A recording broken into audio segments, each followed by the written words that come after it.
Hey everyone, and welcome to the Embrace Resilience Show, where you have questions on resilience and we have answers. I'm your host, Matt Calderoni, and I'm super excited to get the show started.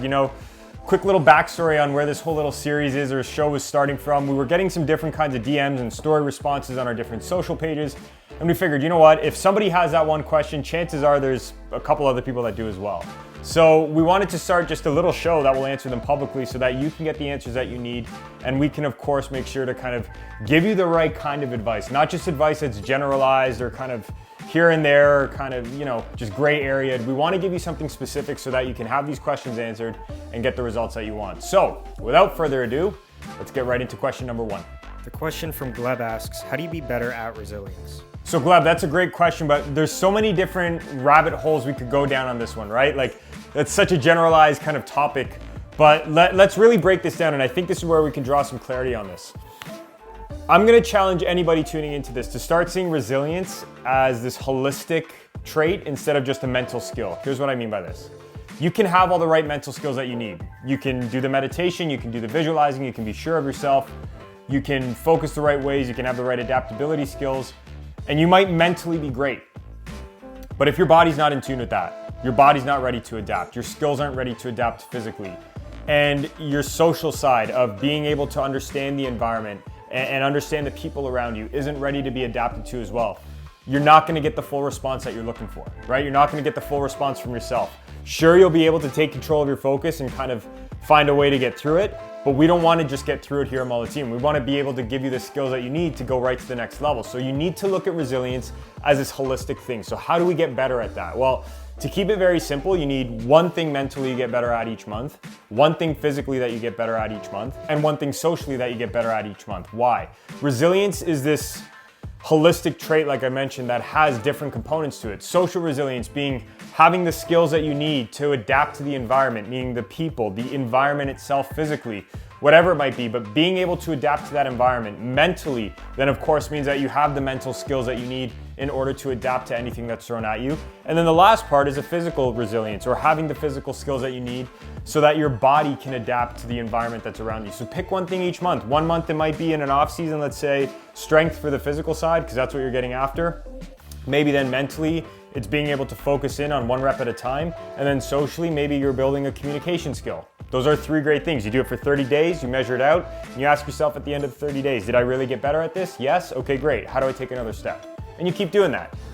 Maybe if you are a corporate individual and you're a business professional, how do you get better then physically each month? Well, you gotta train your body. You gotta be able to endure throughout the day. I know being a CEO myself and working with these individuals that it's a grueling and demanding task, right? Like going to war in the business world or really making sure that you're trying to be at your best for your company or for your own company or for an organization you're working with, that's physically demanding. So maybe you're bettering, let's say, a certain physical trait that month. Maybe it is a strength or endurance or mobility, flexibility, whatever it might be, but you need a physical skill to get better at. Then of course there's a mental one, self-explanatory again. It could be focus, it could be toughness, it could be committing to just simply having a new morning system or routine.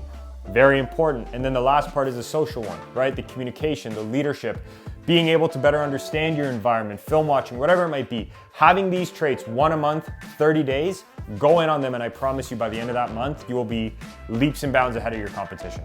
The question from Anonymous asks, how do you better two skills at once? So Anonymous, this is a great question to ask because I feel like this is where a lot of high performers kind of find that crossroad, right? Where it's like, okay, well, you're an achiever, you want to do so much, but here's the real key to high performance that we've learned. Being able to slow things down is your real superpower. Why? Because when you're moving so fast, you don't have time to reflect, you don't have time to think, you don't have time to really go in on the quality aspect of things. And that's where I'm gonna start to challenge you on this whole skill building side. There's this whole theory of mastery, right? Which I'm a firm believer in, and so are we here at Molliteum. But you really need to master it on a skill. Because if you're just able to do a skill maybe at 20% or 30% because you worked on it for a week and you thought it was good after that, you're really gonna start to see this cycle where maybe a month later you have to work on it again. 4 weeks later you need to work on it again. 5 weeks later you need to work on it again. The whole point of this is to really master in on a skill and abolish everything else, right? Like, don't leave anything to chance. So I'll challenge you here and say it like this. When it comes to building resilience, like I said before, yes, you're working on 3 different areas of your life. If it's different areas of your life, totally cool with mastering a couple different things at once. Just like I said, you pick one physical thing, one mental, one social, fine. But if we're talking about 2 physical skills or 2 mental skills or 2 social skills, I'm gonna challenge you to say, put them all on a list of the things you need to get better at, then pick one in each area and ask yourself this question: what's really gonna bring me the most return right now? So let's pretend you're an athlete and you're trying to better your goal scoring ability. And your goal scoring ability consists of, bettering your movements in some way. So movements like, if you're a hockey player, it's your skating; a soccer player, a footballer, it's your running abilities; if you're a basketball player, it might be jumping or running, whatever it might be, but a movement ability. And then you have to obviously work on the goal scoring skill itself. So in hockey, it might be shooting; soccer, it's shooting; basketball, shooting, you know what I mean. And that's where the 2 skills kind of come into play now, right? So you need to look at it and ask yourself, okay, if my desired result really is to be able to score better this month, if that's what I really want to do and that's my outcome I'm chasing, great. How do I boil that down to one action or one skill that I'm working at? And that's where you're going to ask yourself for the most return. Is you're shooting good, but maybe you're not able to move as efficiently enough, you're not conditioned enough to go for long periods of time, then there's your answer, right? It's not necessarily your shooting, maybe it's your conditioning. If you are conditioned but you're not able to score, then maybe you need to work on that goal scoring, that skill itself, right? So you really need to ask yourself, what's gonna bring me the most return right now? And you need to boil it down to one skill if it's in one area of your life. Don't do this thing where you start to chase a bunch of skills, because you're gonna be able to get some stuff done, but you're not really gonna master it. You need to master it if you're gonna become somebody who's a high performer and is able to exceed consistently, not just one day for the month or 1 week out of the month. We're talking long-term skill development, full on, full out. Question from Terminator asks, how do you deal with loneliness as a high performer? Oh, this is a great last question to wrap it up with. So, as a high performer, how do you avoid this loneliness? How do you get away from this loneliness? This is a great question. First, let's start by looking at it like this. What does loneliness really mean? Okay? So you're gonna look at me and say, well, Matt, that means you're alone, and that's what it is. Yes, that's the short answer, but where does it come from? Loneliness really means that you're just hungry for connections. And I know that sounds kind of like simple, and it's like, well, duh, and it is that simple. I find that there's this culture around right now, being a high performer, where you have to be lonely. And yes, there's an obsession needed to get better, but you need to obsess the right amount.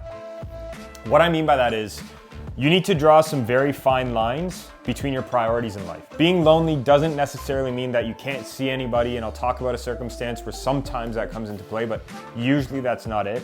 Usually it's that you're not so good with your time management, right? There's so many different sayings out there that it's not a matter of how much time you have, it's how you use your time, and it's very true.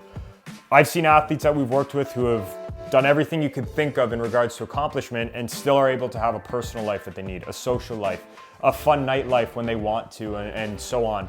I've seen the same with our corporate clients. I've seen the same with our youth athletes. I know it's such a struggle for our youth athletes because you not only have school, or sports, sorry, but you also have school, and then you have to have arranged rides sometimes, whatever, so it's a challenge. So how do we get over this? Number one, take control of your time management. So here's what you want to look at first. How much time do you really need to put into your sport to better yourself? That's what you really need to ask yourself, or your craft in any way. So even if you're a corporate individual, how much time do you really need to put into getting better? And a great reference point for this, if you've seen any of Tom Brady's new documentary that's come out, that guy is awesome at being able to prioritize how much time he needs to get better each day. It's not this whole kind of cliche, oh, he grinded from morning till night. He actually has some very set hours where it's like, hey, for these 4 to 6 hours, however long he's got to go into a facility, I'm going to work my ass off and I'm going to do whatever I need to do to get better. That's what I'm going to challenge you to do right now. So number one, you got to understand, how much time do you need to take each day to get better? Usually, the way that we see it with our athletes, or anybody who's at a high performing level, it's about an hour and a half of training each day before you really start to go on that downward spiral. If you're training really, really hard and you're not getting the most out of it, even less, right? You need an hour and a half for training total each day physically. You need about usually 30 minutes each day to do the whole rehab and recovery and cool down and warm up processes usually. So we're at 2 hours now. You need about 30 minutes to do your mental work each day. That's usually what it takes with our clients. Then you need about usually 30 minutes each day for kind of like the miscellaneous things that come up, right? So different things that are related to your sport, like the nutrition part and all that kind of stuff. So you're looking right there around 3-ish hours, okay? Some of us like to do the extra work each day. Totally cool with that. Big believer in that. I think it's very important, and to be frank with you, high performers don't do enough extra work sometimes, but I'm talking very specific. So let's say you put in another half hour at that. Okay, so we're at 3.5-ish, sometimes 4 hours, okay. That's where your line should be drawn, right? Because there's this diminishing returns kind of effect that happens here where it's like, you can go past that time, but are you really training with a purpose? Are you really doing things that matter? Or are you kind of just being there to be there? Now, if you're a corporate individual, I totally get the 10 to 12 hour day sometimes. I've done it myself, but there's different tasks throughout the day that you got to take a look at for that, right? If you're somebody who's belting out a 10 to 12 hour day because that's realistically what your job requires you to do, your craft requires you to do, great. But what are you doing after that 10 to 12 hours? Are you prioritizing time after with family? Are you prioritizing time after for your health? What are you doing? So when it comes to that, draw your lines and then forcefully schedule yourself to get connected throughout the week, right? Like, I can't tell you how simple this is, but it's the truth. I find that a lot of high performers don't prioritize that social time. They don't prioritize the time to go spend time with family, friends, loved ones, whatever it might be. They kind of just hope that it's gonna happen or assume that it's gonna happen. It never does. The busier you are, the more you need to schedule stuff in. It's simple law. Now, on the other side, I've also been in a scenario before where it's very tough to not be lonely. I went to go play soccer in Italy when I was younger. That was hard for me. I didn't really speak the language that well until after a couple weeks. The team didn't really accept me. I was a North American coming to take a European's job. And on top of it all, they didn't really want me to be within their little group. They were so tight there. So what did I do? Well, I tried to force myself on the friendships at the start. That was like, okay, it wasn't great. But then I got into a spot where it's like, you know what? Why do I have to just be friends with people within the team? Why can't I start socializing with, at the time I was staying at my uncle's hotel. So I started socializing with people there, made a couple good friends there. Then I started socializing with my cousin who was there, who also had his friends, and I was able to do stuff there. But think outside the box if you're in that situation like I did, right? And I know it's a little bit daunting sometimes, but trust me, the return it'll bring you, the fulfillment that'll bring you, the gratification it'll bring you, I'm telling you right now, it's second to none.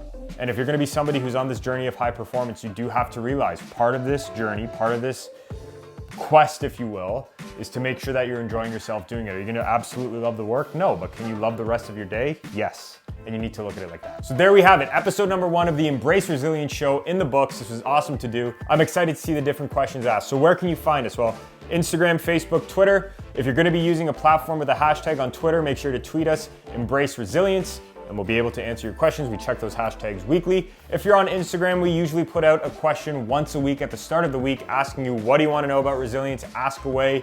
We keep things anonymous, or we'll be able to let you kind of showcase yourself here. We give you that option. Last thing I will say, make sure to subscribe to our Molliteum Insider. Why? Our Molliteum Insider is 4 weeks worth of amazing emails that come out. 1 email a week. We don't do this crap where we give you a bunch because I used to hate those too, but 1 week is gonna be a book study, giving you a book for the month that we suggest you check out and read. You can build that mental skill like that, right? Or that social skill.